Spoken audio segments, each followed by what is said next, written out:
morning, students. This is Dr. Eustace Russell, working as assistant professor in the Department of Mechatronics Engineering at Sri Muthukumaran Institute of Technology. So far, we are discussing the subject called Engineering Mechanics.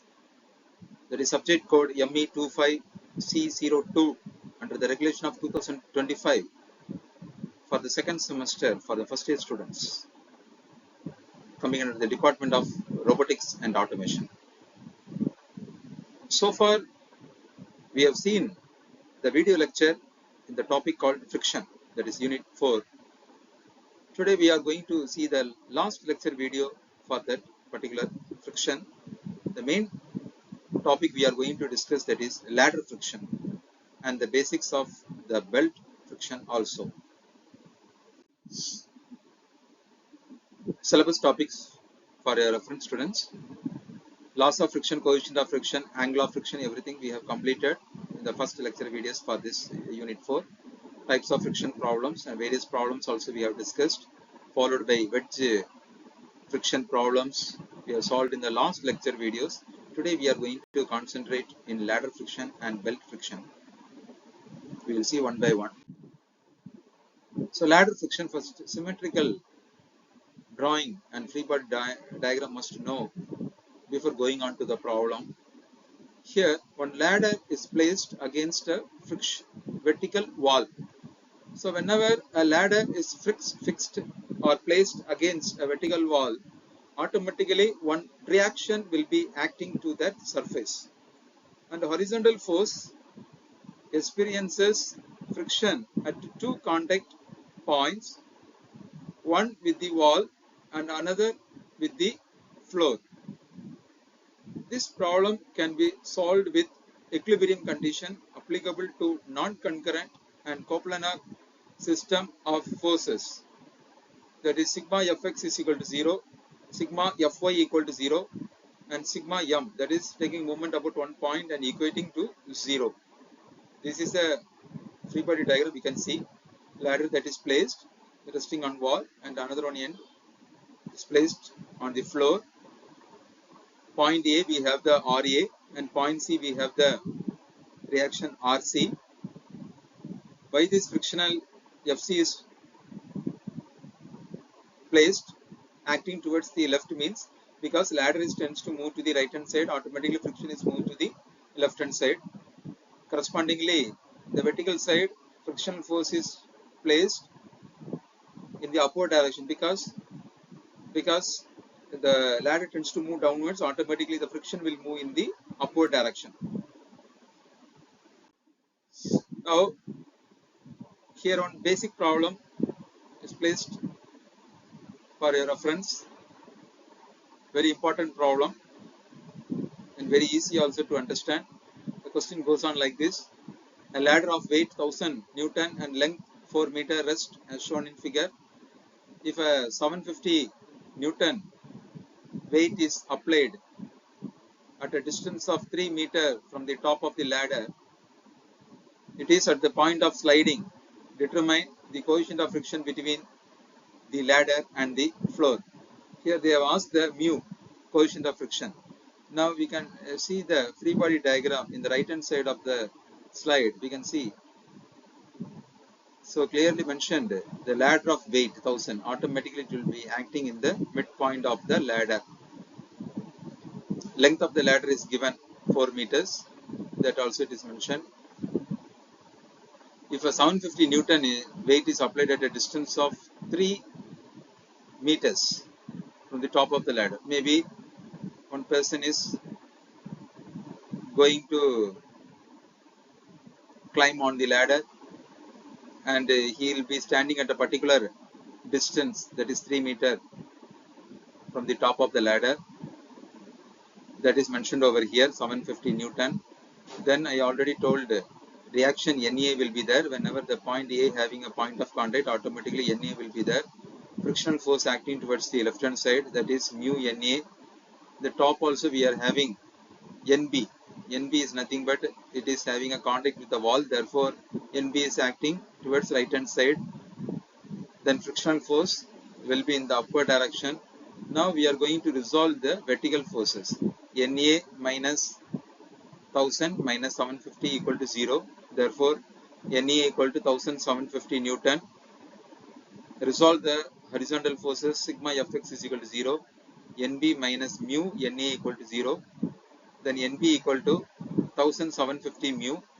Then taking moment about point A and equating to 0. Therefore, 750 into 1 cos 60 plus 1000, 2 cos 60 minus NB, 4 sin 60 is equal to 0.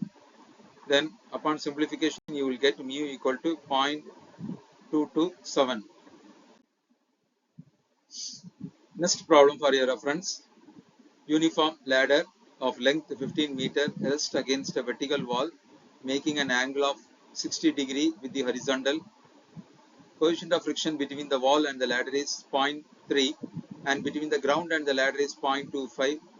A man weighing 500 Newton ascends the ladder. How long will he be able to go before the ladder slips? Find the weight that is necessary to be put at the bottom of the ladder so as to be just sufficient to permit the man to go to the top. Assume the weight of the ladder to be 850 Newton. Question is very important, as well as logical thinking also given in this type of problem. We can see a man weighing 500 Newton ascends the ladder. He is climbing the bottom. So at what distance the ladder tends to get slip? That is one of the first part they have asked. So how much weight necessary to be put at the bottom of the ladder?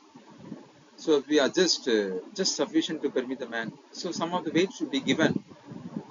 Some holding weight should be done in the topmost part of the ground plane. That force also it is asked in the problem. Before that, always you are doing the same procedure. Summation of Fx is equal to 0. Then NB minus 0.25 NA equal to 0. Therefore, NA equal to 4 times of NB. Then summation of vertical forces is equal to 0. Therefore, NA plus 0.3 NB minus 850 minus 500 is equal to 0. 4 NB plus 0.3 NB equal to 1350. Therefore, NB equal to 313.95. Then taking moment about A, that is equal to 0. Therefore, we have the relationship like this: 850 into 7.5 cos 60 plus 500 x cos 60 minus NB 15 sin 60 minus 0.3 NB 15 cos 60 is equal to 0. Then substituting for NB, we will get x is equal to 6.39 meters. Then free body diagram of ladder. When weight W is put at the bottom, we can see some weight we are going to put at the bottom, that is mentioned as W in the symmetrical diagram. We can see here the left hand side of the slide. Taking moment about point A, we are going to fix the moment because unknown force more will be at point A. Therefore, taking moment will get cancelled the unknown forces. That's why we are taking about point A. Then we are having the calculation: 850 into 7.5 cos 60 plus 500 15 cos 60 minus NB 15 sin 60 minus 0.3 NB 15 cos 60 is equal to 0. Upon simplification, we will get NB equal to 455.205 Newton. Then sigma Fx is equal to 0. Taking NB minus 0.25 NA equal to 0. Therefore, NA equal to 1820.82 Newton. Then taking vertical force is equal to 0. Upon calculation and simplification, we will get W equal to 607.38 Newton. This also another one problem which I took for your reference. Determine the distance to which the 90 kg painter can climb without causing the 4-meter ladder to slip at its lower end. A, as shown in figure, the top of the 15 kg ladder has a small roller, and at the ground the coefficient of static friction is 0.25. Mass center of the painter is directly above her feet. Now we can see the diagram and the free body diagram. We can take here. is mentioned. So the weight that is acting downwards, that is 90 into 9.81, converting kg into Newton. The person that is standing at we can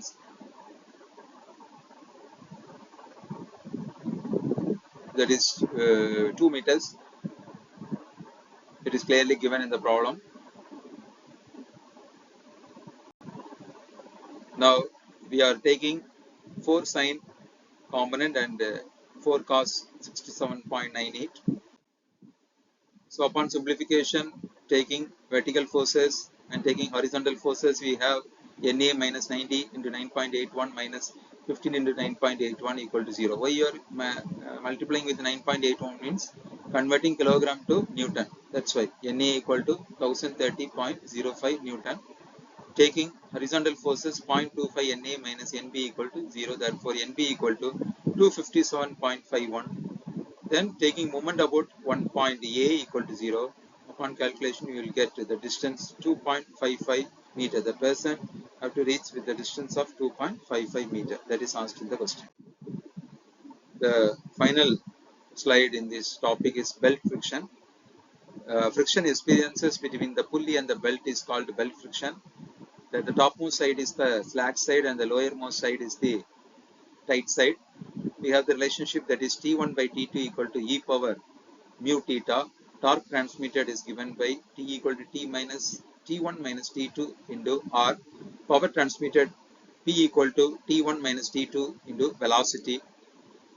Rolling resistance is nothing but when a wheel is made to roll freely with constant angular velocity over a horizontal surface, the wheel slows down due to the deformation of the surface, which causes the wheel to have surface contact instead of line contact.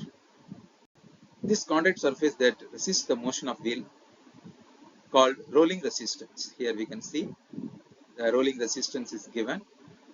That is a contact surface that resists the motion.